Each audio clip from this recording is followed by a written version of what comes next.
आज हम अपने न्यू सेटअप पर न्यू ओपन एवियरी में आए न्यू एल्बिनो कॉकटेल बर्ड के फेदर सैंपल कलेक्ट करेंगे। डीएनए के लिए फेदर सैंपल भेजेंगे और आज के इस वीडियो में हम बात करेंगे बर्ड के फेदर सैंपल कलेक्ट कैसे किए जाते हैं, बर्ड का डीएनए क्यों करवाना चाहिए, बर्ड का डीएनए करवाने का क्या फ़ायदा है, कहाँ से डीएनए करवाएं, कितना खर्च आता है और कौन से बर्ड का डीएनए करवाएं और हम अपने बर्ड का डीएनए क्यों करवा रहे हैं। तो वीडियो के साथ में आखिर तक बने रहें और वीडियो को पूरा देखें, आपको काफ़ी कुछ बातें सीखने को मिलेगी। नमस्कार भाइयों, मैं आपका दोस्त मोहित पारिक और आप देख रहे हैं आपका अपना YouTube channel Bikaner bird information.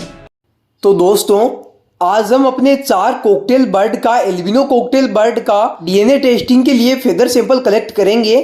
Feather sample collect करना इसलिए ज़रूरी है कि डीएनए बर्ड का जब होता है तो 2 तरीके से होता है, एक तो फेदर सैंपल कलेक्ट करके, दूसरा दोस्तों ब्लड सैंपल कलेक्ट करके। तो ब्लड सैंपल जब हम बर्ड का कलेक्ट करते हैं तो बर्ड की जो लेग्स होती है उसके ऊपर हल्का सा कट लगा के और ब्लड के एक कतरे को टिश्यू पर डाल के और वो सैंपल भेजा जाता है। उससे फिर टेस्टिंग होती है कि वो मेल है या फीमेल है। ऐसे में दोस्तों हम ब्लड सैंपल नहीं लेंगे लेकिन फेदर सैंपल लेंगे, क्योंकि फेदर सैंपल लेना काफ़ी आसान भी है नए भाइयों के लिए भी और काफ़ी जल्दी भी ले सकते हैं और इससे बर्ड डिस्टर्ब भी नहीं होते। दोस्तों, मैं आपको बताता हूं कि कौन से बर्ड का डीएनए करवाना ज़रूरी है। दोस्तों, जैसे नॉर्मली बजीज पैरेट है, लव बर्ड है, इनमें हम ये पहचान सकते हैं कि कौन सा मेल है कौन सी फीमेल है, या रिंग लव बर्ड में काफ़ी बार पहचानना मुश्किल होता है। कॉकटेल बर्ड में जब वो एडल्ट होते हैं जब हम पहचान जाते हैं, या जब मेल कॉकटेल बर्ड विस्लिंग करने लगता है या उनकी एक्टिविटी से हम ये पहचान सकते हैं वो मेल है या फीमेल है, लेकिन हम कंफर्म नहीं कह सकते कई बार। ऐसे में दोस्तों अगर हम बर्ड का डीएनए टेस्ट करवा लेते हैं तो हम श्योर हो जाते हैं, कंफर्म कह सकते हैं कि भाई ये मेल है या फीमेल है। तो जो भी महंगे टाइप के बर्ड होते हैं या जिनमें हम ये नहीं पता कर सकते कि वो मेल है या फीमेल है, तो उनका डीएनए करवाना ज़रूरी होता है। इसके लिए दोस्तों बर्ड की लेग्स में एक रिंग डाली जाती है और उस रिंग पे उस बर्ड का अलग एक नंबर लिखा होता है जो कि उनके डीएनए टेस्टिंग के पेपर पे लिखा जाता है। उसका जो रिजल्ट आता है उसके ऊपर वो नंबर लिखा होता है जिससे हम पहचान सकते हैं ये कौन से बर्ड का डीएनए रिजल्ट है। दोस्तों, सबसे पहले ये अपने पास में कुछ रिंग्स हैं। ये दोस्तों अलग अलग आते हैं, लव बर्ड्स के अलग आते हैं, बजीज पैरेट के अलग, कॉकटेल बर्ड के अलग, इनके साइज में थोड़ा सा फर्क होता है।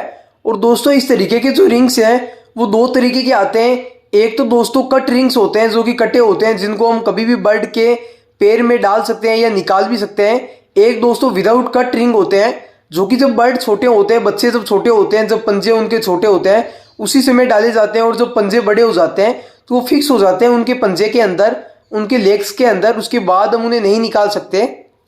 उसके बाद दोस्तों ये अपने पास में कुछ पैकेट है। ये दोस्तों डीएनए सेंटर के ही है। लास्ट टाइम जब हमने अपने बर्ड का डीएनए करवाया था तो वहाँ से साथ में कुछ खाली पैकेट आए थे नेक्स्ट टाइम डीएनए सैंपल के लिए, तो ये हमने संभाल के रखे। इन्हीं के अंदर हम फेदर सैंपल डालेंगे। और सबसे पहले दोस्तों हमने ये कॉकटेल बर्ड पकड़ा है और इसके ऊपर सबसे पहले ओनर नेम लिखा जाता है और उसके बाद में फार्म नेम लिखा जाता है, उसके बाद में रिंग आईडी का नंबर। तो हम रिंग आईडी का नंबर देख लेते हैं और वो रिंग आईडी का नंबर इस पर डाल देते हैं APS17। और उसके बाद में स्पीसीज नेम कि बर्ड कौन सा है, जैसे कॉकटेल बर्ड है, बजीज पैरेट हैं, लव बर्ड्स हैं, या कोई भी तरीके का बर्ड अगर है तो उसका आप नाम लिख दें, स्पीसीज का नेम। और उसके बाद दोस्तों उस बर्ड के पैर में वही रिंग लगाए जिसका आप नंबर लिखते हैं उस पैकेट पे जिस पे आप वो फेदर सैंपल डालने वाले हैं। तो सबसे पहले इन बर्ड को हम ये रिंग पहनाते हैं। और रिंग दोस्तों आप इस तरीके से देखें, ये एल्युमिनियम्स की रिंग्स होती है और छोटे टाइप की रिंग है। और ये दोस्तों हम ये खास तौर पे कॉकटेल बर्ड के लिए ही है।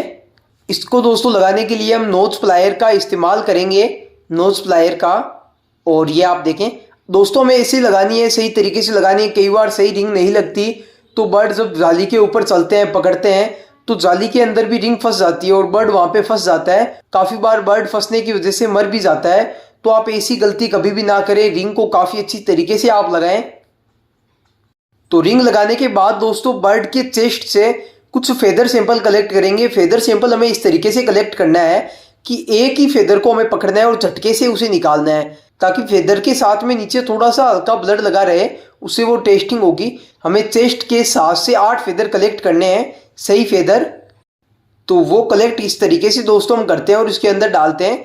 आहिस्ता आहिस्ता बर्ड को नुकसान ना पहुंचे, साथ में आप 2-3 फेदर को साथ में ना पकड़े, इससे बर्ड को नुकसान पहुंच सकता है। एक हाथ में दोस्तों आप देखें मैंने ग्लव्स पहना है, क्योंकि काफ़ी बार कॉकटेल बर्ड खा भी सकते हैं, बाइट कर सकते हैं। ऐसे में जब ग्लव्स पकड़ा रहता है तो नॉर्मल दोस्तों हमें ज़्यादा दबाना नहीं है बर्ड को, बर्ड भी कंफर्ट फील करें, बर्ड ज़्यादा डिस्टर्ब ना हो, परेशान ना हो इस तरीके से। और दूसरे हाथ से हमें इनके फेदर सैंपल कलेक्ट कर लेने हैं। तो दोस्तों इसी तरीके से 4 बर्ड के मैंने फेदर सैंपल कलेक्ट किए हैं।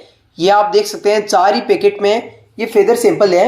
और दोस्तों अगर बात की जाए एक बर्ड का डीएनए टेस्ट करवाने का क्या कॉस्ट आता है, तो दोस्तों मुझे एक बर्ड का डीएनए टेस्ट करवाने के लिए कॉस्ट लगी है 160 रुपये। लास्ट टाइम भी 160 लगे थे, इस समय भी 160 है, 160। और ये रेट भी दोस्तों अलग अलग डीएनए सेंटर के अलग अलग रेट होते हैं, लेकिन मैं जो डीएनए करवा रहा हूँ वहाँ की यही रेट है। और अगर आप भी अपने बर्ड का डीएनए टेस्ट करवाना चाहते हैं तो डिस्क्रिप्शन में मैंने इस सेंटर के नंबर जो है लिख दिए, चेन्नई में है।